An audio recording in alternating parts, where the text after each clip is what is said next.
За өнөөдөр бүгдээ хамтдаа Лук номын 18 дугаар бүлгийн 18-аас 30 дугаар ишлэлийг уншицгаая.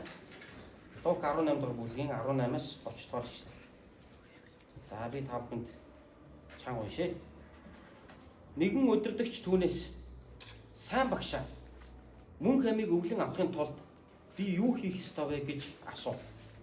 Есүс түүнд чи яагаад намайг сайн гэж дуудана вэ? Бурханаас өөр хэн ч сайн биш. Бүү зохиол, хүмбүү ал, бүү хулгай, хотол хуурмаг, бүү гэрчил, эцэг эхээ хүндэл гэсэн тушаалуудыг чи мэднэ шүү дээ гэсэнд тэр би энэ бүхнийг баг залуугаасаа сахисан гэв. Үүнийг сонсоод Есүс түүнд чамд нэг л зүйл дутуу байна. Эзэмшиж байгаа бүхнээ худалдаж ядууст тарааж өг. Тэгвэл чи тэнгэрт эрдэнэстэй болно. Тэгээд ирж намайг даг гэлээ. Харин тэр үүнийг сонсоод ихэд гонигтай болов. Учир нь тэр маш баян байжээ. Есүс түүнийг хараад хөрөнгөтэй нь Бурхны хаанчлалд орох юутай бэрхвэ. Баян хүн Бурхны хаанчлалд орохоос тэмээ зүүнний сүүгчээр нэвтрэх нь илүү хялбар гэж айлдав. Үүнийг сонссон хүмүүс тэгвэл хэн аврагдаж чадах вэ гэцгээс нь Есүс хүмүүст боломжгүй зүйлс Бурханд боломжтой гэв. Петр хараач бид өөрсдийн юмсыг орхиод таныг дагсан гэхэд тэр тэдэнд үннээр би та нарт хэлье. Хэн Бурхны хаанчлалын төлөө гэр орон, эхнэр, ах дүүс, эцэг эх ба хүүхдүүдээ орхино. Тэр энэ үед өчнөө дахинаар хүлээн авч ирэх үед мөн хамигч хүлээн авна гэвэ. Амен. Өнөөдөр эзний үгийг та бүхэнд өгч сур гэдэг сэдвээр хуваалцъя. Өгч сур. За өөрөөр хэлбэл бидний уншиж байгаа энэ текст нэг өгч сураагүй нэг баян залуугийн тухай уншаад байна л да. Тэ. Амар баян. Тэгтээ юус хүнд юм өгч чаддаггүй. Нэг үгээр хэлбэл нэг тийм харамч хүний тухай бид нар хамтдаа уншчихлаа. Бидний эзэн Есүс Христ Бурхны үг өнөөдөр биднийг өгч чаддаг байхыг ятгадаг. Христ итгэл, Библи буюу Бурхны үг бидний эзэн Есүс Христийн хүсэл бол бид бусдтай хуваалцаж чаддаг, бусдад өгч чаддаг нэгэн байхад оршдог. Энэ бол Бурхны хүсэл мөн. За бүгдээ текст хэсэг рүүгээ илүү анхаарай. За нэгэн удирдагч Есүсээс асууж байна тийм ээ. Сайн багшаа мөн хамиг өвлөн авахын тулд би юу хийх ёстой вэ гэж асуусан. За энэ хүний тухай цааш нь үргэлжлүүлээд унших юм бол энэ хүн маш баян хүн байсан. Дээр нь энэ хүн бол маш залуу хүн байсан. Тэгээ Есүс энэ залуугийн асуултанд хариулж байна л да. Юу гэж хариулсан бэ гэхээр чи мөн хамиг өвлөн авахын тулд бүү завхаар, хүмбүү ал, бүү хулгай, хотол хуурмаг, бүү гэрчил, эцэг эхээ хүндэл чиний тушаалуудыг мэдэн штэ. Энэ тушаалуудыг чи сахин биелүүл гэж хэлсэн. Тэгсэн чи энэ залуу хариуд нь юу гэж хэлсэн бэ гэхээр би энэ хуйлуудыг чи хар багасаа сахин биелүүлсээр ирсэн штэ. Би багасаа л энийг чи мэднэ. Ягштал нь ерөөсө биелүүлсээр л би ирсэн гэж хэлсэн. Тэгэхээр энэсээс харах юм бол энэ залуу бол багасаа Бурхны хуулийг маш сайн мэддэг. Энэ хуйлуудыг бол ерөөсөө ягштал нь биелүүлдэг нэгэн байжээ. Баян хүн байсан, удирдагч байсан. За гэтэл энэ хүн нэг зүйл дотоо байгааг Есүс олж харсан. Олж мэдсэн баг. Олж мэдэрсэн байгаа. Сүнсээр мэдсэн байгаа. Энэ хүн бол өөрийнхөө тухай хэлээгүй шүү дээ. Би бол ихтэй өөх дургу. Ер нь бол өгөөд яадгийн. Өөрийнхөө зовж олсон хөрөнгийг бусдад зүгээр өгөөд ингэж юу байдгийн. Эцэг эхийн буйнаа эдэлж जैन ч гэх юм уу. Иймэрхүү юмрээс энэ хүн яриаггүй шүү дээ. Гэтэл Есүс зүгээр ярьж байгаа л яг энэ хүнийг мэдж байгаа байхгүй. Мэдэрч байгаа байхгүй. Сүнсээр мэдж байгаа байхгүй. Энэ хүн бол ер нь өгч чаддаггүй. Харамч хүн байна гэдгийг мэдсэн ба. Тэгээ Есүс энэ залууд хэлсэн чинь энэ залуу бол яг үнэхээр тийм одоо бүр маш гонигтай болсон. Яг бол маш баян нэг юм байсан. Тэгээ энэ залуугийн талаар бид нар дараах хэд хэдэн дүгнэлтийг хийж чадна л та. Тэр хариуцлагатаач харамч нэг юм байсан гэдэг. Тэр өөрийнхөө авралын төлөө бүхнийг хийсэн ч бусдтай хуваалцах дургүй нэгэн байсан гэж. Тэр маш их одоо бурхны хуулийг гаднаас нь харахад маш алдаа мадаггүйгээр сахин биелүүлдэг нэгэн байсан ч гэсэн тэр маш хувиа бодсон нэгэн байсан гэдгийг бид нар харж байна. Тэр багаасаа сүмд явж исэн. Багаасаа одоо бидний харвал шүү дээ, тийм ээ. Сүмд явж исэн гэж хэлж л да яг. Бидээс тэр үед бол шинэ гэрээний үеийн ийм сүм байгаагүй. Синагог байсан. Юудэчүүдийн синагогт тэр багаасаа явсан, багаасаа Библийг сурсан, багаасаа одоо бурхны хуулиудыг цээжилж өссөн. За магадгүй ээж аав нь заасан, магадгүй түүний одоо амьдарч исэн тэр хороо дүүргийнх нь синагогийн одоо хуулийн багш нар буюу раби нар тийм ээ. Еврейчүүдийн раби нар түүнд одоо багаас нь заасан, за ингэж болохгүй, тэгэж болохгүй, хүн бити алаараа, бити шунхаараараа, бити завхаараараа, бити худлаа яриараа, бити ингээр бүх юмыг бол үнэхээр сайн хийсэн. Гэхдээ тэр нэг зүйлийг үргэж орхигдуулдаг байсан. Тэрний юу гэхээр бусдтай хуваалцах сэтгэлгүй өссөн.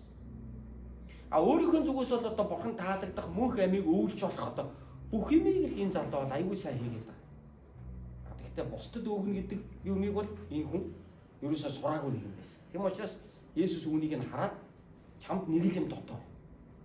Тэр юу вэ гэвэл чи бусдтай хуваалцах сураа гэж хэлсэн.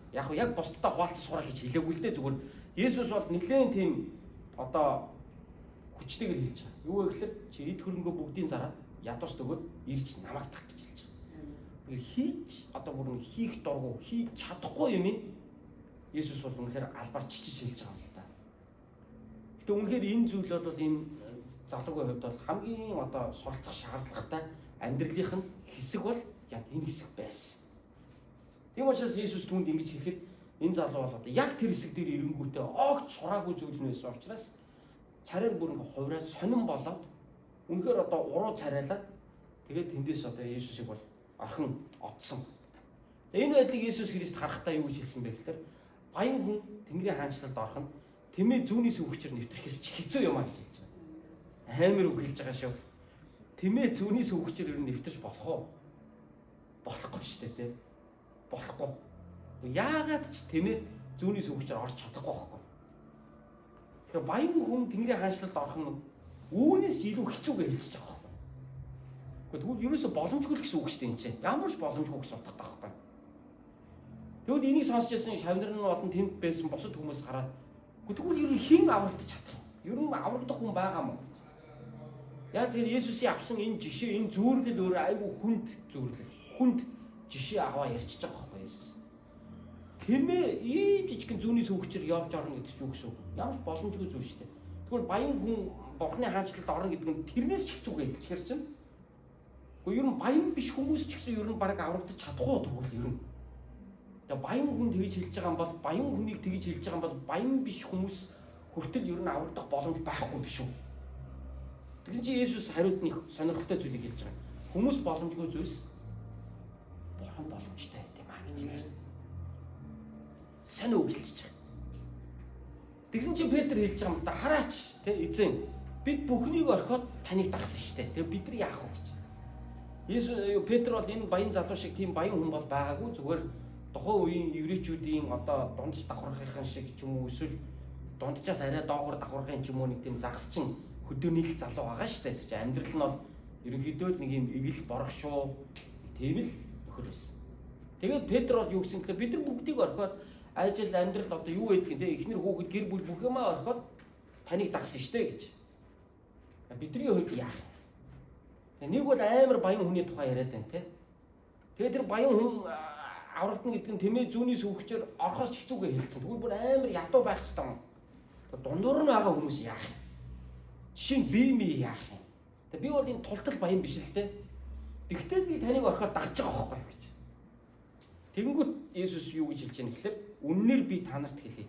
Хэн бурхны хаанчлалын төлөө гэр орон эхнэр ах дүүс эцэг эх ба хүүхдүүдээ орхив тэр энэ үед өчнөөн дахнаар хүлээж авна ирэх үед ч мөнх амийг авах болно гэж. Үнэхээр гоё үг хэлж байгаа. Энэ үгийг сонсоод Петр болон тэнд байсан хүмүүс үнэхээр урамшсан бахаа гэдэг. Би бол эргэлзэхгүй байна. Тэгэхээр өгцөр гэдэг чухал хэрэгжүүлэлтийг өнөөдрийн текст бидэнд ятгах байгаа маа. Өнөөдрийн үг бидэнд ятгах байгаа маа. Тэгэхээр би энэ зүйлээс дараах нэг 3 зүйлийг би тодтогч өнөөдөр та нартай хуваалцсан байна. Нэгдүгээр Хамгийн түрүүнд энэ баян удирдагч маань Есүсээс энэ асуултыг асуухдаа сайн багшаа гэж асууж байгаа. Сайн багшаа гэж жагаад Есүсийг тэгж тодтогч жагаад асуулт асууж байгаа байхгүй. Тэгээ энэ асуултанд нь Есүс хариулахдаа маш мэдрэмжтэй хариулж байгаа. Хариулахдаа тэр сайн гэдэг үгэн дээр нь Есүс Бурханаас өөр хэн сайн? Чи намайг сайн багш гэж үү те? Тэр сайн багшаа гэд асуултаа асуугангууд сайн гэдэг үгийг орхиод асуултанд нь Есүс бол хариулсаггүй. Тийм би ч сайн шүү. За сайн багш нь чамд хариулъя гэж жагаад Есүс бол хариулт өгөөгүй. Тэгээ эхлээд тэр сайн гэдэг тодтгол дээр нь Есүс тодруулах хийж жагаад асуултанд нь цааш нь үргэлжлүүлээд хариулж байгаа. Тэгэхээр яагаад энэ залуу Есүсийг ер нь сайн гэж асуулт асуухаас өмнө заавал яагаад Есүсийг сайн багшаа гэж жагаад энэ асуултыг асууж байгаа бол? Хоёр янзын тайлбар байдаг. За нэг нь бол энэ залуу өөрийгөө ч гэсэн аягүй сайн гэж бодож ирсэн. Яагаад гэвэл Библи тайлбарлагч нар Библийн эрдэмтэд юу гэж тайлбарладаг вэ гэхээр би хар залуугаасаа хар багаасаа наад хуйлыг чинь би дагаад ирсэн шүү дээ.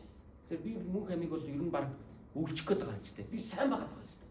Тэгэхээр энэ залуу өөрийгөө бол аягүй одоо Бурхны өмнө бол аягүй сайн байгаа гэж бодож ирсэн. Яагаад гэвэл Есүсийн хэлсэн нөгөө бүү завхаар хүн бүү аал бүү хулгайд худал хуурмаг бүү гэрчил эцэг ихээ хүндэл энэ бүх хуйлуудыг чи би дагж байгаа. Би бүр хар багаасаа дагсаар байсан. Сайн байгаа юм зү. Тэгэхээр энэ залуу өөрийгөө аягүй сайн гэж боддог учраас мөн Есүс бас Бурхны хуулийг аягүй мундаг заадаг, номлодог, олон хүмүүс Есүсийг дагдаг, Есүсийн үйлчлэлээр ариун сүнсний үнэхээр гайхамшигтай ажлууд хийгддэг, олон хүмүүс эдгэрдэг. Үнэхээр Есүс бол зүгээр энгийн номлогч, иш үзүүлэгч биш. Есүс бол үнэхээр Бурхны хүү байсан. Тэгээ энэ байдлыг харахтаа энэ залуу бас Есүсийг сайн гэж тодорхойлж байна. Тэгэхээр хүний өөрийн зүтгэлээр ингээд нэг юм сайн байгаад байна шүү дээ. Хүн өөрөө ингээд сайн байж байгаад мөнх амиг өглөөд авчин гэдэг ийм ойлголт энэ залууд байжээ. Тийм учраас энэ залуу өөрийгөө ер нь сайн гэж бодсон учраас Есүсийг ч гэсэн сайн багш гэж бас бодсон учраас ер нь сайч бол орно штэ гэдэг утгаараа сайн багшаа надад хариулаач. Мөнх амиг яаж өглөх вэ гэж. Тэгэхээр өөрөөр хэлбэл би сайн байна, та сайн байгаад байна. Ер нь та хоёр мөнх амиг өглөн үсттэй гэсэн утгаар цаагаараа энэ залуу ийм сэтгэл зүйтэйгээр асуултаа асууж байгаа гэж боддог. Үздэг. Тэгвэл Есүсийн хариулт нь юу вэ гэхээр Тимоте чи ч сайн, би ч сайн, чи бид нар яг аврагдсан шүү гэж Есүс хэлээгүй харин юу гэж хэлсэн гэхээр хөөе. Бурханаас өөр хэн сайн биш гэж хэлж байгаа. Энэ юу гэсэн үг юм бэ гэхээр энэ яагаад Есүс үүн дээр ингэж цохож хариулт өгсөн бэ гэхээр Бурханаас өөр хэн ч сайн биш. Чи намайг сайн багш гэж хэлж үү те. Бурханаас өөр эцэст хэн ч сайн биш шүү гэж хэлснээрээ чиний сайн чинь тэндээлээд юм байгаа. Бурхны нүдэнд бол чиний наад сайн гэдэг байгаа чинь чи өөрийгөө хичнээн сайн гэж бодож байгаа ч гэсэн Бурхны стандартад чи хүрэхгүй л байгаа шүү дээ. Гэдгийг Есүс дараагийн хариултаар хэлсэн. Өөрөөр хэлбэл чи өгч чаддгүй шүү дээ. Чи харамч байна шүү дээ. Чи ядуусыг боддог юм уу? Чи бусдад амьдралаа зориулд юм уу? Чи бусдад хуваалцд юм уу? Чи өөрийгөө сайн гэж бодоол юм. Гэтэл үнэндээ чи яг тэр сайн гэдэг шиг тэр сайн гэдэг стандартанда чи өөрөө хүрч чадж байгаа юм уу? Гэдгийг Есүс дараагийн хариултаараа түүнд ойлгуулсан учраас албаар Есүс чи ч сайн биш яг үнэндээ Бурхан сайн шүү дээ гэсэн утгаар Есүс энэ үгийг хэлсэн гэж Библи тайлбарлагч нар үздэг байна. Дараагийн нэг таамаг нь болоо юу гэдэг вэ гэхээр Есүсийг сайн багшаа гэж энэ залуу асуухдаа өгөөд ч асуусан гэж бас зарим хүмүүс үздэг. Сайн багшаа гэж албаар Есүсийг ингэж өгөөд ч асууж байгаа. Өөрийгөө юу гэх нь гэж. Тэнгүүд Есүс энэ дэр ингээд хамраас өгөөл би бол сайн юм аа гэл одоо нэг юм магтаал дуртай хүмүүс байдаг шүү дээ. Ер нь магтаал дургүй хүн ч гэж юу аах вэ те бид бүгдээрээ л магтаал дуртай л байдаг л да. Гэхдээ ингээд магтаал ивэл ингээд нэг яваал идэх хүмүүс байдаг да. Тэгээ Есүс бол тийм одоо гинэн хонгор бол байсангүй. Тийм ээ. Сайн багшаа гэхт ингээд хөөрөөл тэрэн дээр буяа алгадаа би ч сайн шүү гэл Есүс ингэсэнгүү. Харин Есүс үгээрээ өөрийгөө Бурхны өмнө ямар даруу вэ гэдгийг харуулчих. Юу вэ гэхээр би хичнээн чиний бодлоор сайн байгаа ч гэсэн Бурхан бол төгс юм аа. Эцэст бол би Бурхны өмнө би хичнээн сайн байж болно. Тэгтэл би Бурхны өмнө даруу байгаа шүү гэдгийг Есүс үгээрээ илэрхийлсэн гэж итгэж байгаа. Тэгэхээр хүний сайн бол хичнээн сайн байлаа гэд Бурхны стандартад Бурхны тэр сайн гэдэг хэмжээст бол Үнэхээр бидний хідэн хүрч чадах. Та нэг зүйлийг сайн хийдэг байж болно. Гэхдээ нөгөө зүйлийг та муу хийж байгаа гэж магадгүй. Тийм учраас Есүс Бурханаас өөр хинч сайн биш. Тийм учраас өөрийгөө битгий сайн гэж дүйлгөөдэй. Өөрөөрөө битгий сайрхаатай. Өөрийгөө битгий одоо ингээд магтаатай гэж тийм. Өөрийгөө магтдаг, өөрийгөө дүйлгдэг одоо энэ хорвоо дээр бид нар амьдарч штэ. Одоо ингээд Монгол тулхтны 100 эрхэм гэж нэвтрүүлгийг үзсэн. Зарим нэг хүмүүс ингээд өөрийгөө бүр толтол магтаж байгаа харагддаг тийм. Уул нь бол яг нийгэм бол тэр хүмүүсийг бол агуул гэж харддаг л та. Тэгээд нэвтрүүлгийн яриаг нь үзэх юм бол тийм би агуу юм аа л гэдэг. Зарим хүмүүсийн яриаг сонсох юм бол өөрийгөө толтол магтаал гэдэг хүмүүс үү. Магтуулаа л гэдэг хүмүүс үү. Яг магтаал хэрэгтэй байдаг л та. Магтаалаар бид урамшдаг, магтаалаар бид яг үнэн магтаалаар бид яг өөрсдөө олж хардаг, урамшид зоригчдаг, итгэл найдвар олж авдаг, цаашаа үргэлжлүүлэн явах тэр урам зориг ирч хүчийг бид нар олж авдаг. Тэр бол үнэн мөн. Гэхдээ магтаал хэтрээд ирэхээр заримдаа болохоо болж эхэлдэг тийм ээ. Тэгээ ер нь болж игүүл өөрийгөө ер нь магтаж гал, болж игүүл ер нь өөрийгөө дүүлгэж гэлдэг ийм нийгэмд өнөөдөр амьдарч байгаа ийм үед Есүс Христийн энэ хандлага юу хэлнэ вэ? Тэгэхээр Есүс энэ хариултаараа энэ залууд өөрт нь бас хариулаад байгаа байхгүй юу? Чи өөрийгөө бас Бурхны хуулийг багаасаа ингээ хэрэгжүүлээд байгаагаараа чи өөрийгөө сайн гэж бодож байна уу? Бурхнаас өөр хинт сайн биш шүү дээ. Яг үүндээ чи ч сайн биш. Чи ч сайн биш гэдэг үгээр шууд чи сайн биш гэдэг үгээр биш.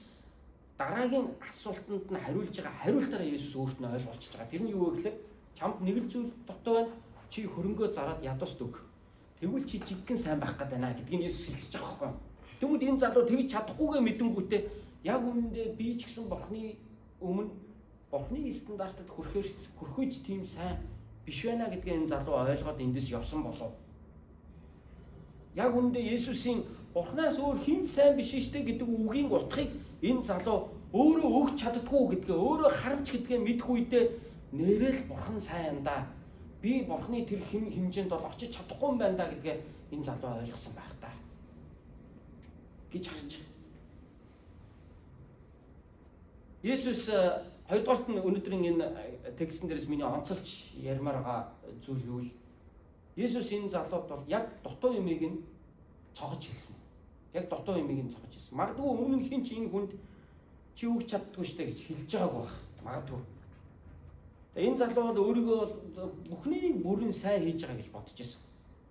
Тэгээд Есүс дээр очиж сайн багшаа мөх амийг өвлөн авахын тулд би юу хийх вэ гэж асуухтаа өөрийгөө магтуулна гэж бодож ирсэн. Өөрийгөө амар сайн байгаа гэж бодож ирсэн. Гэтэл Есүс түүний яг дутуу юмыг нь цохож хэлсэн. Есүстэй ойрхон амьдрал Есүсээр хилүүлдэг шүү. Тийм ээ. Есүсээр хилүүлэхгүйгээр өөрийгөө засаж залруулна гэж бол байхгүй шүү. Есүст итгээд цуглаанд яваад Библийг уншаад чимээгүй цаг хийгээд номлол сонсоод семинар, сургалт, конференцэд суугаад ирэхээр хүн яг өөрийгөө олж хардаг. Бурхны үг гэдэг бол юм тойл бит.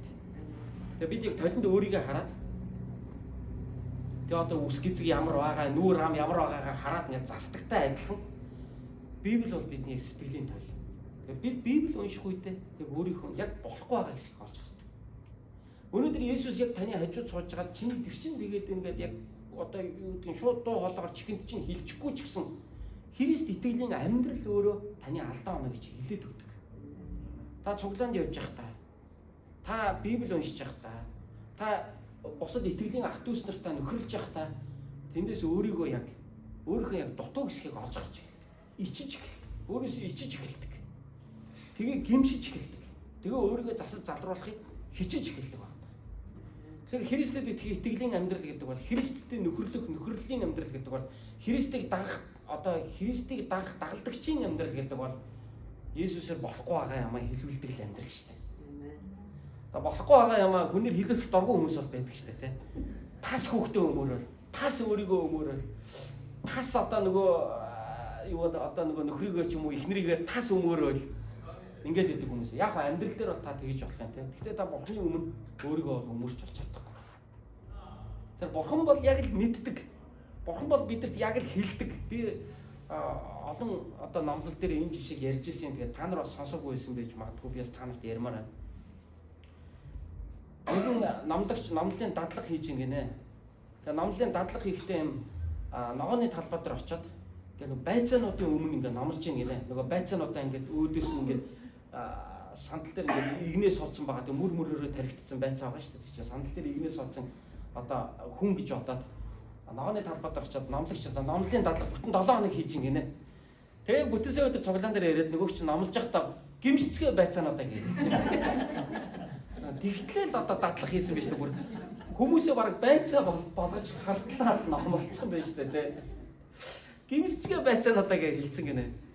Номлолын дараа тэгсэн чи нэг залуу нөгөө пастортаа номлогчтой ч уулзаад бурхан надад үгээ хэлсэн би өстой амар гимшиж байна гэж хэлсэн гинэ. Нөгөө номлогч бол өөрөө мэдэхгүй байгаа шүү дээ тий. Яасан юу болсон гэж чинь би өнгөрсөн 7 хоногт байцаа улгаалцсан байсан юм аа.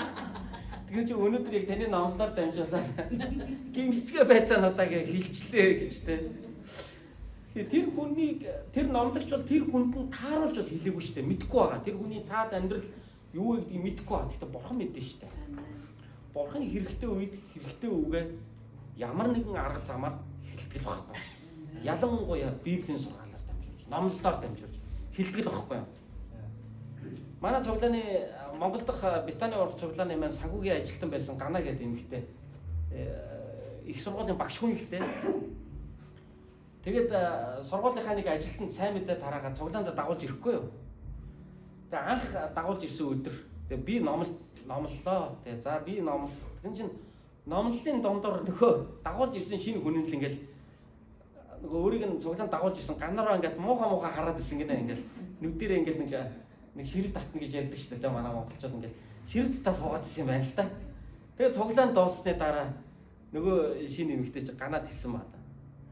Чи одоо энэ пастортай миний амьдралыг яриач юм ааш. Юу гэж ярьж идэг би яа энэ чинь миний амьдралыг яриад штэ гэж хэлсэн гэж. Би мэдэхгүй штэ тэр хүнийхээ амьдралыг. Ганаа надад ирж хэлээгүй штэ. Би өнөөдөр нэг шинэ хүн дагуулж ирэн шүү. Тэр хүн цаанаа ийм асуудалтай хүн байгаа. Та яг тэрэнд нь тааруулаад номлочоороо гэж. Ямар ч тийм захиалга өгөөгүй байхгүй юу? Гэтэл яг тэр хүний амьдралын яриа таарцсан. Бурхны үг л яг л ингэдэг. Яг үүнийг нөгөө Паул Коринтчуудад бичсэн захидалтай хэлсэн байхгүй юу? Та нар ер бусын хэлээр олонний өмнө гарч ирээд олон үг хэлж залбирахын оронд, харь хэлээр залбирахын оронд энэ ухаанаараа 5 үг хүмүүсийн өмнө хэлж. Тэгвэл тэнд орж ирээд сууж байгаа хүн яг өөрийнх нь амьдралд нь хэрэгцээтэй байгаа тэр үгийг хэлж таарах юм бол тэр хүн өвдөг сүлгэн Бурхныг хүндлэх биш үү гэж хэлсэн байна. Яг л энэ үйл явц цуглаан дотор болдог.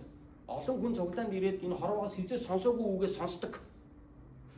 Тийм ээ. Зарим хүмүүс бол хорвоогоос дандаа хатуу үг сонсч ирсэн хүмүүс цуглаанд ирэхээр үнэхээр тэр хайрын үгийг сонсоод босдог.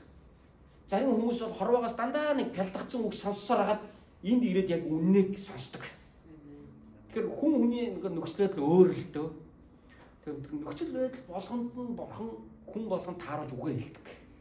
Тэгээ дандаа нэг юм одоо энэ шиг юм баячууд бол дандаа л бусдаас нэг юм дойл үсэрсэн пялдагцсан үг л дандаа сонсч амьдарч байгаа шүү дээ. Энэ баян удирдагч бол энэ удирдагч гэж үздэй энэ залуу гэж чинь. Тэр нь баян хүн гэж үздэй. Хүн болгонд цусардж байгаа шүү дээ энд. Хүн болгонд найр тавьж байгаа шүү дээ. Нэг мөнгө бууж гал, нэг зээл авчих гал, нэг ажлаа бүтээлгч гал, нэг дэмжүүлчих гал тусалчих гал хүн болгонд энэ залуугийн араас алгаа авсраад гуйж байгаа. Тэгээ удирдагч байгаа байхгүй. Энэ бол өөрийгөө мэдэрсэн нөхөр байгаа тань л та.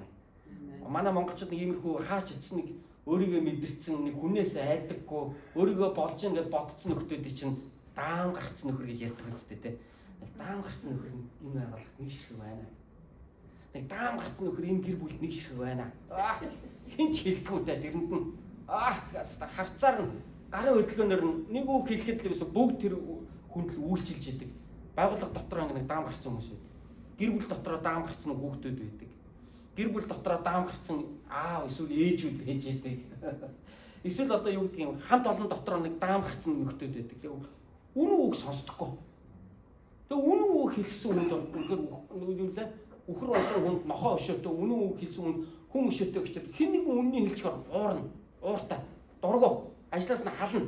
Зайлуулна. Замаасаа зайлуулна. Ямар ч аргаар хамаагүй. Тэгээ өөрийгөө хорвоогийн үнэн гэдээ итгэцэн. Өөрийгөө ингээд хорвоогийн яг нэг юм юу гэдээ ойлгоцсон. Өөрийгөө энэ орчлын ертөнцийн төв гэдээ ойлгоцсон. хорвоо өөрийн тойрж ирэх гэж байгаагаа бодцоо ерөөсөн. Тэг өөрийг нь хорвоо тойрж ирэхгүй болохоор юу болоод байна? Ууралдаг. Тийм хүн яг Христийн сайн мэдээ сонсоод ирэхэд, цуглаанд ирэхэд яг үнэн ихэлдэг. Яг л хинч амьдралыг мэдэхгүй байгаа юм чинь. Тэг яг бурхны үг яадаг вэ гэхээр тэр хүний яг болохгүй байгаа юм чичээд хийж эхэлдэг. Тэгээд яг үнэхээр энэ зүр сэтгэл нь бурхны өмнө нээлттэй хүмүүс бол нэрээ би тийм байж тээ. Тийм шүү дээ. Тэгээ өөрийгөө засаж эхэлдэг. Тэгээ тэр хүний амьдрал өөрчлөгддөг. Тэгээ эзнийг дагж эхэлдэг. Энэ бол чинь дагалдагчийн амьдрал юм аа. Энэ залуугийн хувьд бол яг тийм л байсан баг. Ер нь хаач очсон мөнгөтэй хүн гэдэг бол эрх мэдэл дагдаг. Эрх мэдэлтэй мөнгөтэй баян хүн гэдэг бол хаач очсон хэний ч өмнө нүүр бардам толгой дээгүүр хамрын самсаа доод ингээд дээгүүр штэ ер нь бол үг хэлдэг хүн байхгүй штэ ер нь. Тэгэл энэ тэнд очиод заагаад ингээд загнаад явчихна. Тэгэл асуудал бол мөнгөөр шийдэл явчихна. Тэгээ өөрийгөө удирдах шиг итгэсэн. Мөнгө өгөөд хүнийг араасаа дагуулчихна. Мөнгө өгөөд ажиллаа эргэлж штэ. Тэр хүнийг юм удирдлагын уран нарийн аргаар нөлөөлж бусдыг араасаа дагуулж манлайлах чадвар хэрэггүй шүү дээ. Мөнгөөр өгөөл хүнийг араасаа дагуулчих маш амархан. Гэтэл хүнд мөнгө өгөхгүйгээр хүний сэтгэл зүрхийг эзэмдээд хүний итгэл үнэмшлийг нь олж аваад тэр хүнд зан хандлага бие авч явж байгаа байдал үйлдэлээрээ нөлөөлөн тодорхой хүмүүсийг араасаа манлайлна гэдэг бол жинхэнэ удирдах хүн гэдэг байна. Тэгэхээр хоёр удирдагч уулзаад байна л да. Өнөөдрийн бидний энэ текстэн дээр нэг нь бол мөнгөөр бусдыг удирдах хүн, нөгөөх нь жинхэнэ манлайлалаараа, жинхэнэ зан харилцаагаараа үр жимсээр бусдыг удирддаг Есүс хоёр уулзаад байна л да. Тэгээ Есүс бол энэ хүний мөнгнөөс нь айхгүйгээр хэлж байна л да. Есүст энэ хүний мөнгө ерөөсөө хэрэггүй л дээ. Есүст энэ хүн Есүс дээр хүрээд ирэнгүүтээ Есүс ингэж олзуурхаагүй.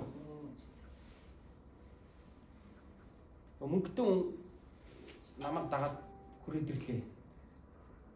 Нэг баян хүн манай цуглааны гишүүн болох нэ яана. Энэ хүний 11 гэж овоо хэдэн цаас орж ирэндээ манай цуглаач юу хөл дээр босчих юм биш үү? Өөр төлбөрөө төлчих юм биш үү гэж Есүс алгаа авсарч энэ хүнд пялдагдаж тэ энэ хүнд тааруулж үг хэлээл тааруулж номлол хийгээл ингэж яваагүй л дээ. Есүс энэ хүний мөнгө ерөөсөө хэрэггүй байсан. Юу гэж хэлж юм гэхээр Есүс чи эд хөрөнгөө бүгдийг зараад ядуус төгчих. Тэг хурж намайг даг. Гүг чи мөнгөтэйгөө намайг дагдахгүй. Хаяа чиний мөнгө хэрэг болно шүү дээ тий. Чи мөнгө аваад хүрээд ирдэ. Дансандаа байгаа мөнгөтэйгөө хүрээд ирээрээ. Хөшөө. Хаяа бас хэрэгтэй шүү гэж Есүс ингэж хэлээгүү. Есүс чи наатахаа зараад бүгдийг хүмүүс тарахад өгчих. Тэгээ юучгүй болоод хурж ирээ чи намайг дагтаа. Хорвоогийн ямар ч хүн энэ залууд ийм үгийг өмнөд хэлж байгаагүй баха. Яагаад гэвэл энэ залуу хаач ицсэн хэрэгтэй хүн байсан байхгүй. Яагаад гэвэл мөнгөтэй. Баян удирдагч, мөнгөөрөө удирддаг, нөлөөтэй. Тэ. Тэнгүүт энэ хүн хаач ицсэн ерөөс энэ хүнийг яагаас та хүндлээстэй, дагаас та нөлөөтэй. Ерөөсөө л тийм. Гэтэл Есүс энэ хүн яаж ингэж хэлж чадчихна. Амьдралдаа магадгүй анх удаа өөрийнх нь мөнгийг зөв үйл ойшоож өөртөө одоо өөрт нь яг үннийг хэлсэн хүн бол Есүс байсан баха гэж бодож байна. Бид эзнийг дагахад үннээ хэлүүлж амьдардаг энэ амьдрал шүү. Яг хин нэгэн хүн хурж ирээд таныг чичээд хэлэх бол аюу хэцүү. Номлол сонсож байгаад бурхнаар чичүүлэх ойштой болно. Тэгвэл бурхан номлолоор дамжуулж таныг чичнэ. Өөрөө яг хувьдаа Библи уншаад залбирч явах чинь бурхан таныг чичиж хэлнэ. Шаардлагатай бол тэгээд ч ухаарахгүй үед хин нэгнийг явуулаад чичиж хэлдэг шүү дээ. Тийм хүнтэй битгий өстөн болж байгаа. Тийм хүний төлөө талархаж байгаа. Тийм хүнийг бурхан таны амьдралд илгээсэнд нь тийм хүний төлөө бурханыг магтаж байгаа. Тийм хүн байгаа учраас та ингэж зүлэгдэж байгаа. Та өнгө орж байгаа. Таны юм харахгүй хэсгийг чинь тийм хүмүүс хэлж байгаа байхгүй. Та одоо өөрийгөө ингэ болоод байгаа гэж бодож байгаа. Яг тэр хэсгийг чинь тэр хүмүүс хэлж байгаа. Тийм учраас тийм хүмүүсийг үзэн яд замаасаа зайлуулахын оронд тийм хүмүүстэй ойр нөхөрлөөр. Тийм хүмүүстэй суралцаарай. Тийм хүмүүсээс та өөрийнхөө амьдралдаа олон зүйлийг авч байгаарай гэж би хэлмээр. За тэгвэл 3 дугаарт өнөөдрийн текстээс би 3 дугаарт нь онцолж ярмаар байгаа 3 дахь чухал зүйл. Тэгвэл баян хүн мөнх амийг яаж өгүүлж авах вэ? Тэмээ зүүнээс өгчээр орохоос ч хэцүүгээ хэлчихлээ шүү дээ, тий? Тэмээ зүүнээс өгчээр орохоос хэцүү гэдэг энэ одоо зөвлөл манай монголчуудад амар ойр сонсогддог. Яг тэгвэл малчин монголчуудад тэмээ зүүнээс өгчээр нэвтрэхээс ч илүү хэцүү гэдэг энэ зөвлөл бол та айгүй тод бидэрт ойлгомжтой санагддаг. Тэгээ баян хүн мөнх амийг өгүүлж авах нь Тэнгэрийн хаанчлалд орох нь, Бурхны хаанчлалд орох нь тэмээ зүүнээс өгчээр орохоос ч илүү хэцүүгээ хэлсэн. Боломжгүй л гэсэн үг шүү дээ энэ чинь. Тэгсэн чинь Петр болон босож хамнэр нь асууж байна л да. Гэхдээ тэгвэл ер нь хэн тэр мөнх амийг авч чадах юм? Авч чадахгүй байгаа мó энэ хороо дээр. Тэр баян хүн битгий баян биш, би хүртэл чадахгүй юм биш үү? Яг ийм утгаар асууж байна л да. Тэгвэл Есүс их тийм сонио хариулт хэлчихэж байгаа. Тэрний юу вэ гэхээр гэхдээ хүмүүст боломжгүй зүйл Бурхны хувьд боломжтой хэлчихэж байгаа юм. Тэгээ юу гэсэн ч үг юм. Нэг ингэж ярьсан юмнаас ухарчж байгаа юм шиг. Юу гэсэн ч үг юм. Тэгээ Бурхан баян ч гэсэн шууд аварчдаг гэсэн утгатай үг юм уу? Энэ ямар утгатай үг юм бэ гэж. Есүс Христэд итгээд хүн ариун сүнсийг хүлээн авах үед хүний хувьд боломжгүй байсан юм. Одоо хүний хувьд боломжгүй байсан юм. Боломжтой болж өөрчлөгддөг. Та нар Facebook дээр байгаа тэр The Grace гэдэг одоо тэр юг та нар хэрвээ дагдаг бол тий.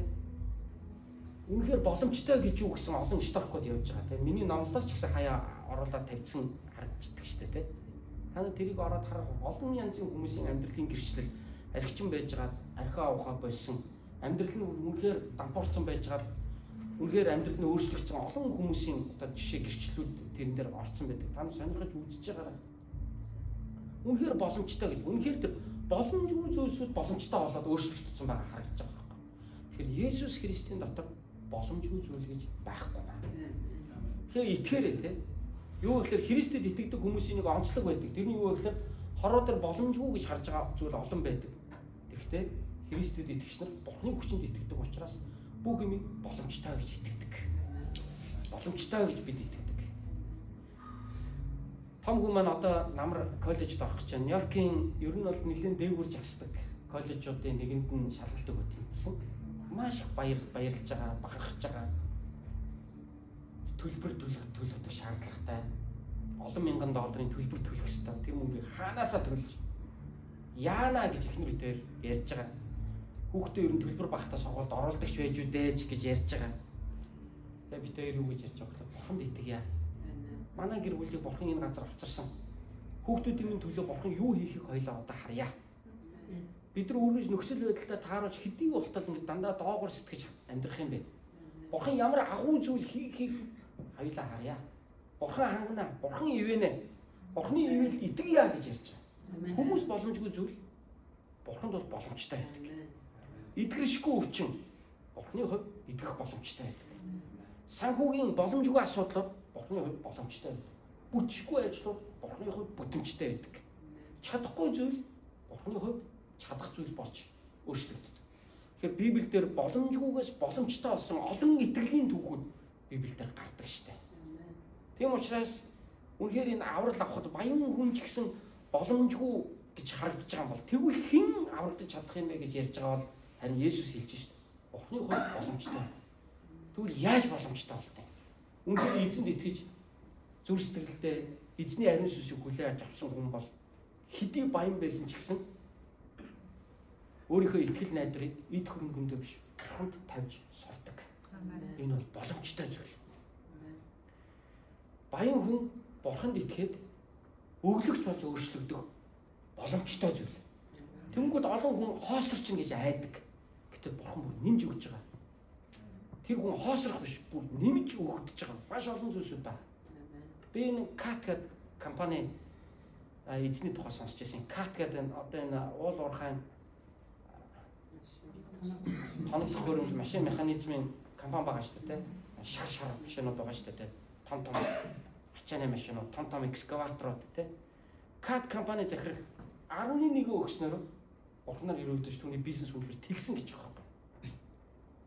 Намайг Солонгост Гербан гэж чуулганд үйлчилж байхад Дамдын бүрүүгээд манай цуглааны ахлагч залуу байсан.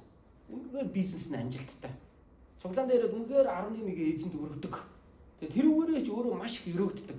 Тэгээ тэр залуу бол энэ гэрчлэлийг бидэртэй баян хуваалцдаг гэсэн. Тэгэхээр дайми маань надтай энэ гэрчлэлийг хуваалцаж ирснийг бол би юусаа мартдаггүй.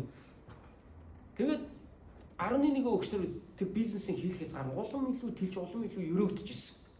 Тэгэхээр энэ баян залуу хэрвээ эд хөрөнгөө худалдаад ятоос тарааж өгсөн бол бүр илүү баяж байсан гэж би итгэж байна. Бүр илүү авах байсан гэж би итгэж байна. Есүс яагаад хэлсэн? Яаж хэлсэн бэ? Үннээр би танарт хэлье. Төгсгөлийн тэр 29-30 дугаар ишлэл дээр хэлж шít. Үннээр би танарт хэлье. Хэн Бурхны хаанчлалын төлөө орон гэр эхнэр ах дүүс эцэг эх ба хүүхдүүдэд орхино. Тэр энэ үед ч өчнөөн дахнаар хүлээн авч ирэх үед ч мөнх амийг авна гэж хэлж байгаа юм. Гур хоёр дахин өрөөгдөж штэ. Тэр хүн өгснөөхөө хэрээр энэ амьдрал дээрээ ч өрөөгдөн ирээдүйд ирэх үед ч мөнх амийг давхар авч байгаа юм. Ямар өрөөлтэй амьдрал вэ? Харамсалтай нь энэ баян залуу үүнд итгэж чадаагүй.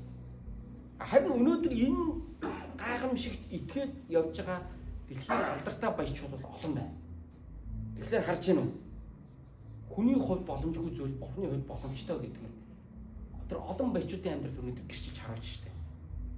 Баян хүн Бурхны хаанчлалд орох нь тэмээ зүүнний сүүгчээр орохоос илүү хэцүү юм бол өнөөдөр маш олон баячууд Бурхны хаанчлалд орж байна. Маш олон баян хүмүүс эзний ариун сүнсээр дүүргэгдэж амьдралын өрөөгдөж байна. Яг бол Бурхны хувьд боломжтой байгаа байхгүй.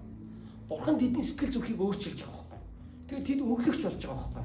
Тэр эд хөрөнгөөрөө бардамнаж бахархах биш, харин Бурханд найдаж, Бурханаар бахархдаг, Бурханд алдрыг өргөдөг тийм даруй амьдралаар амьдарч сурж байгаа байхгүй. Тэгээд тэд өөрсдөндөө байгаа зүйлийг бусдад хуваалцсанаар улам илүү их өрөөгдөж байгаа тэр сүнслэг ноцыг өөрсдөө олж харсан хүмүүс байгаа байхгүй. Энэ чинь нөгөө хүмүүс боломжгүй зүйл Бурханд боломжтой гэдгийн жишээ болж амьдарч шүү дээ өнөөдөр тэд өөрсдөө. Тэрнээс энэ бол зүгээр нэг юм тэнгэрлэг бий болчдөг нэг тийм эд шид илб жилбэр нэг бий болчдөг эд хөрөнгөний тухай огт яриаггүй. Бурхан боломжтой гэдэг нь юу гэсэн үг вэ гэхээр энэ залуу зүгээр явж байгаад аврагч гэсэн утгаараа яриаггүй. Энэ залуу хэрвээ эзний үгэнд итгээд итгэлээрээ амьдрсан бол хүний хувьд боломжгүй харагдж байгаа тэр зүйлд бол Бурханы хувьд бол боломжтой байгаад энэ залуу улам илүү өргөдөг байсан. Яг л Есүсийн төгсгөлд нь хэлсэнчлэн үннээр би та нарт хэлье хэн Бурханы хаанчлалын төлөө орон гэр эхнэр ах дүүс эцэг эх ба үр хүүхдүүдэд орхино тэр энэ үед ч өчнөөн дахнаар хүлээн авч гэдэг үг энэ залуугийн амьдрал дээр биелэх байсан. Энэ залуу Есүсийг дагаад ядуурна гэж бодсон. Үнэндээ Есүсийг дагаад хүмүүст өгснөөр энэ залуу улам илүү өргөдөг байсан. Энэ нууцыг харамслаа энэ залуу мэдэрч чадаагүй. Энэ залуу итгэж чадаагүй. Эннээс энэ залуу айсан. Тийм учраас энэ агуу өрөөлийг энэ залуу алдаад явж байгаа. Буцаад явж байгаа. Харин Петр болон бусад чавнартай Есүс юу гэж хэлсэн бэ гэхээр та нар бол үнийг авах болно гэдгийг хэлж байгаа. Хэн аврагдаж чадах юм бэ гэж хэлэхэд Бурхны хувьд боломжгүй зүйл гэж байхгүй маа гэдгийг Есүс ийм утгаар нь хэлсэн байна. Тэгээ өнөөдөр та нарт нэг чухал зүйлийг яриа. Бид нар ингээд цуглаан дээр ирэхээр Бурхны тухай сурдаг тийм. Библи уншихаараа Бурхны тухай сурдаг. Эсвэл ингээд Христ итгэгчдээс Бурхны тухай сурдаг. Христ итгэгч найзар хаан гэрчлэлээс ч юм Бурхны тухай сурдаг. Гэтэл энэ хорвоогийн амьдралаас Бурхны тухай суралцах олон зүйлс бидний эргэн тойронд ингээд болж идэг. Хэдийгээр ингээд энэ бидний эргэн тойронд ингээд гэмт хэрэг, үхэл, хагцал, хүчирхийлэл, янз янзын муу мухай зүйлсүүд бидний эргэн тойронд нийгэмдэр ингээд болоод байгаа ч гэсэн та ингээд нарийн харах юм бол тэнд бас Бурхны юмнууд бас олон болж идэг. Бурхны юмнуудыг бид нар энэ нийгмээс, энэ нийгмийн бидэнд үзүүлж байгаа зүйлсүүдээс бас олон харж боломжтой байдаг. Жишээлбэл бидний үздэг ингээд зургатаар үзэж байгаа тэр кинонууд дээр яг энэ итгэлийн зарчим аюул болоод гардаг. Жишээлбэл одоо ингээд нэг одоо кинон дээр одоо гол дүрийн одоо гол баатар залуу маань те яг одоо тухайн зүйлийн төлөө өөрийнхөө амийг ингээд зориулаад үхтгэн даваан дээр бүх юм эргэж байгаа нэг тийм кинонууд зөндөө байдаг тийм үү? Өөрөө амьд үлдээ зогсохгүй. Тэр тухайн зүйл нь бүр сайнаар өөрчлөгдөж байгаа юм кинонууд зөндөө гардаг штэ. Энэ тэр зарчим нь өөрөө энэ Библийн итгэлийн зарчимтай адилхан. Юу гэхээр хэн амиа хадгалахыг хүснэ тэр нь амиа алдна. Хэн амиа өгөн тэр нь амиа олж авна гэдэг тэр зарчим. Хэн өгөн тэр нь буцаагаад олж авдаг. Хэн орхин тэр нь бүр энэ яваа насандаа бүр хоёр дахин илүүгээр буцааж авдаг гэдэг тэр үндсэн зарчим маш олон энэ хүмүүсийн амьдрал дээр нийгэмдэр болж байгаа үйл явдлуудаар харагдаж байна. Жишээлбэл сая 18 адууга алдсан залуугийн түүхийг бид нар харлаа тий. Түүхч байхдаа одоо сая босон явдал. Монголоор одоо шуугч 18 сургасан адууга алдлаа. Үнэхээр уйлаад сэтгэл нь хэцүү боллоо. Тэгсэн чинь ямар олон хүмүүс тэр хүнийг одоо эргээд ивэж байна. Тийм ээ. Бид нэг алдаж асахаас маш их айдаг. Бид нэг ингээ өгөхөөс маш их айдаг. Яг ингээд тэр гин тэргийн хүмүүст ингээд өгөө явуулцны зүг гэж байгаа юм биш л дээ. Ер нь бид ингээд алдаж яхаас маш их айдаг. Гэтэл зөв зүйлийг хийгээ явж байгаа хүн алдсан ч гэсэн тэрнээс илүү ихээр буцаагаад өрөөгддгийн нэг жишээ нь энэ жишээ ч гэсэн байгаа байхгүй. Тийм ээ. Би тэр ярмаг нис хавар байдаг тэр дээрэмчин хийх юмгүй амьдралын зорилгогүй тэр залуучуудыг амьдралын гоё зорилготой болоод түүгээр нь дамжуулаад амьдралын өөрчлөе гэж би уулын бодож ирсэн юм а гэдэг тэр нэг чин сэтгэлийн нулимстай үг нь өнөөдөр олон хүний сэтгэлийг хөндлөө шүү дээ. Тэгэхээр энэ золиос чинь өөрөө бусдын төлөө амьдралаа зориулсан энэ золиос чинь өөрөө буцаагаад тэр хүний хоёр дахин ивэж байгаа байхгүй. Энэгүй библиэр яригдаад байгаа зарчим чинь энэ хэрвээ чи бусдын төлөө өгвөл чи бусдын төлөө амьдрал чи өгвөл авах болно. Чи амиа өөртөө хадгалах зүйл гэж бодохгүйгээр бусдын төлөө зориулвал чи буцаагаад авах болно гэдэг энэ сүнсний дүрм чинь тийм үү? Энэ библийн зарчим энэ сүнслэг алтан дүрм чинь өөрөө Бурхныг мэддэг мэддэггүй олон хүмүүсийн амьдрал дээр яг биелээд явж байгаа байхгүй өнөөдөр. Кинонд ч гэсэн гардаг да. Тэр Interstellar гэдэг кино байдаг тийм ээ. Одоо Холливуудын хийсэн энэ нөгөө сансар октогоон тухай тийм үү? Дэлхий бүр сүрэл. Тэгээд дэлхийгээс хүмүүс ингээд өөр гариг руу очиж амьдрахгүй бол одоо болохгүй болцсон. Тийм цаг үед одоо сансарт одоо ингээд эрэл хайгуул хийгээ явж байгаа нэг сансрын багийн тухай гарч байгаа шүү дээ. Тийм ээ. Тэрнээс хар нүхнээс зүхтааж байгаа. Хар нүхнээс зүхтаагаад хар нүх рүү татагтаа сорогдоод орчихгүй хүн шиг. Тэгээд тэр нэг юуг олж аваад тэр олон гаригуудыг одоо нэг тэр амьдралтай гаригийг олж аваад хүн төрлөختөнд тэрийг зааж өгвөл хүн төрлөختөнд тийшээгээ нүүж очиод тэндээ амьдрах гэдэг шүү дээ. Гэтэл тэр залуу эцсийн эцэд хар нүхрөө татагдаж орохоос өөр аргагүй болсон. Тэгээд яасан? Хамт явж исэн багийнхан хүнийг амьд үлдээгээ чи яв ирлээ цааш үргэлжлүүл чи амьдрал хайгаараа чи олоороо чи яваад шин гариг нээж илрүүлээрэ тэг хүн төрлөختөнд мэддэгдээрэ гэд өөрийгөө нэг талаар золионд гаргаад хар нүхрөө өөр татагтаад яалтчгүй орж байгаа. Харин ороод тэндээс авралын замыг олж харж байгаа байхгүй. Тэгэхээр яг нэг амиа өөртөө хадгалах зүйл гэж бодвол чи алдна. Харин чи амиа өгвөл чи олж авд юм а гэдэг зарчим. Ерөөсөө одоо энэ бидний эргэн тойронд байгаа энэ мэдээ хүмүүсийн амьдрал үзэж байгаа кино бүх л юм дээр харагддаг. Энэ өөрөө Бурхны мессеж байхгүй. Бурхан ийм арга замаар бидэнд ярьдаг байхгүй. Ийм арга замаар бидэнд хэлдэг байхгүй. Энэ зүйлийг Есүс Христ өнөөдөр хэлжээ. Өгч сур. Энэ залуугийн хувьд бол өгөх үнэхээр энэ залуугийн хувьд бол чухал байсан. Өгч сурах нь маш чухал байсан. Өглөгтэй холбоотой би танаас 3 төрлийн одоо өглөг буюу өргөл байдаг гэдэг би хэлмээр байна. Номлынхаа төгсгөлд. Өглөгийг нэг талаар бид өргөл гэж ярьдаг. Энэ бол өргөж байгаа, бурханд өргөж байгаа явдал юм аа. Та хэн нэгэнд өгж яана гэдэг чинь та яг үүндээ бурханд өгж байгаа байхгүй юу? А тэрнээс нэг юм хиймэл шүтээний өмнө ямар нэгэн юм авааж тавиад тэгээ тэрний ялзраад өнгөрөө тэндээ хог болоод байрлалыг ингээд муутгаа сүйтгэхэд тэр чинь яг үүндээ өглөг биш шүү дээ. Өглөг гэдэг чинь ямар утгатай юм бэ те? Бурхан талархаж надад өгсөн зүйлийг тань талархлаа гэсэн сэтгэлээр өгч байгаа. Надад өгсөн зүйлийг бүх юм маань танаас өгсөн шүү гэдгийг илтгэдэг дараагийн нэг өргөл бол 11 байдаг. 11 өргөл гэдэг бол надад байгаа бүх танаас юм шүү гэсэн утгыг илэрхийлдэг. Мөн амлалтын өргөл өргөдөг. Библиэс харах юм бол олон хүмүүс өгнө гэж амлаад тэрэндээ хүрсэн байдаг. Бурханд амлаад тэрэндээ хүрсэн байдаг. Олон библийн жишээ түүхүүд байдаг. Ийм одоо талархал 11 амлалт гэсэн ийм өргөлүүдээр хүмүүс одоо бурханд өргөж байгаа зүйл байдаг. Гэтэ өргөхдөө яаж өргөдөг вэ? Юунд зориулдаг вэ? Би дахиад 3 зүйлийг танаас хэлж өгье. Нэгдүгürt бурхны сайн үйлсэд өргөх бол та бурханд өргөж байгаа явдал. Хоёрдугаар та бурхны ажлыг хийж буй хүмүүсийг дэмжиж байгаараа та бурханд өргөж байгаа явдал. Гуравдугаар та ядууст өгж байгаараа бурханд өргөж байгаа явдал. Тэ. За бурхны сайн үйлсэд гэдэг чинь юу гэсэн үг юм? Энэ дэлхий дээр сайн үйлс зөндөө байдаг. Сайн үйлсэд өгснөөрөө энэ бол бурхны хүсэл юм. Та үүнд өргөж байгаараа та бурханд өргөж яана гэсэн утгатай. Тэрнээс ямар нэгэн амьгүй хиймэл шүтээний өмнө аваач нэг 10 төгрөг гаргаж тавихтаа гол нь ш. Та ямар нэгэн сайн үеийн төлөө зориулж байгаа гэдэг чинь Бурханд өргөж байгаа явдал. Хоёрдугаарт нь та Бурханы ажлыг хийж байгаа, Бурханы хүмүүст өгч тэдний хэрэгцээнд өгж байна гэдэг чинь та Бурханд өгж байгаа явдал юм. Яг гэвэл түүний хүмүүсийг та ивэж байна. Гуравдугаарт та энэ дэлхийн нийгмийн ядууст өгж байна гэдэг чинь та Бурханд өгж байгаа явдал юм. Библиэлд хэлсэн тийм. Ядууст өг. Энэ чинь надад зөөлүүлж байгаа явдал юм аа. Би буцааж төлнө гэж Бурхан Библиэлд хэлсэн гэдэг. Тэгэхээр ядууст өгөхдөө заримдаа хүмүүс юмаа шидэж өгдөг тийм. Ядуу хүнд өгөх юм бол өөрөө ядуу болчихно гэж мухар сүсгээр боддог. Заримдаа юу гэж боддог вэ гэхээр ядуу хүнд өгөх юм бол яг уу энэ хүн тэглээгээд энэ хүний амьдрал өөрчлөгдөх үү? Энэ хүн архинасаа гарах уу? Миний өгсөн нэг 5-10 цаасаар очиад архиа уучиндаа тэгсэн дээр өгөхгүй. Би өглөөгөөд энэ хүний амьдрал өөрчлөгдөх үү? Ингэж янз янзын логик юм бодонгуудаа бид нэг өхөө болчихдог. Тэгээ энийг бид нар мэрэгэн ухаантай гэж боддог. Гэтэл амар харамч байгаагаа хардаггүй. Энэ залуу яг л ийм мэрэгэн залуу байсан л та ер нь. Ингээд өөх гэснээ инглигээд их үү, ингээд өөх гэснээ тэглээгээл их үү, ингээд өөх гэснээ инглигээд өөх үү. Нэг л ухаантай юм бодоод яваад байдаг. Хөндлөнгөө сархамд үнэндээ бол амар харамч өөдгөө залуу явж байгаа байхгүй. Амар амиа хийчихсэн залуу явж байгаа байхгүй. Бурхан өгж байгаа үйлсийг чинь шагнана. Харин авж байгаа хүн дараа нь яах вэ гэдгийг Бурхан өөрөө мэдж байгаа. Зарим хүн худлаа яриад авдаг баг. Зарим хүн бол үнэхээр хэрэгцээтэй хүн байдаг. Зарим хүн тэрий чи аваад нэг амьдрал нь өөрчлөгдөхгүй баг. Тэгвэл тэр тэндээс ч хүн Бурханы хайрыг мэдэрч идэг. Тэгэхээр өгж байгаа нь таны үйлдэл юм. Харин дараа нь хийх болох зүйл нь Бурханы үйлдэл юм. Амен.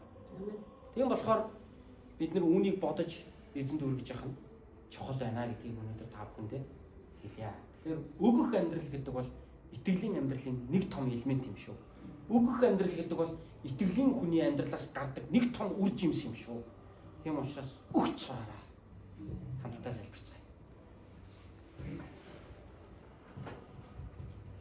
Халелуя, Тэнгэрлэг ерөөсөө эцэг минь. Таныхаа өмнө бид хамтдаа залбирч байна. Та бидэнд өөрийн цорын ганц хүү Есүс Христийг өгсөн. Та бидэнд амь амьдралыг өгсөн. Та бидэнд ажил үйлсийг маань өгсөн. Та бидэнд бүх сайн сайхныг маань өгсөн. Эзэн танаар ивэгддэг. Бид танаар өрөөгддөг. Эзэн бид өнөөдөр хамтдаа суралцсанчлан энэ хувиа хичээсэн аминч бэртгчин бусдыг боддгоо мөртлөөсөө өөрийгөө сайн гэж бодцсон энэ баян хүн шиг биш. Харин бусдаа хаалцаж чаддаг, бусдад өгч чаддаг, өгснөөрөө ивэгдэж сурсан итгэлийн хүмүүс байхад бидэнд та туслаач гэж гуйж байна. Та биднийг тэр харамч сүнснээс чөлөөлөөч гэж гуйж байна. Өгөх юм бол өөрөө хоосорчно гэдэг айцаас биднийг чөлөөлөөч гэж танаас гуйж байна. Үнэхээр хүмүүс боломжгүй зүйл Бурхан боломжтой байдаг гэдгийг та миний санхүүгийн амьдрал дээр харуулаач гэж танаас залбирч байна.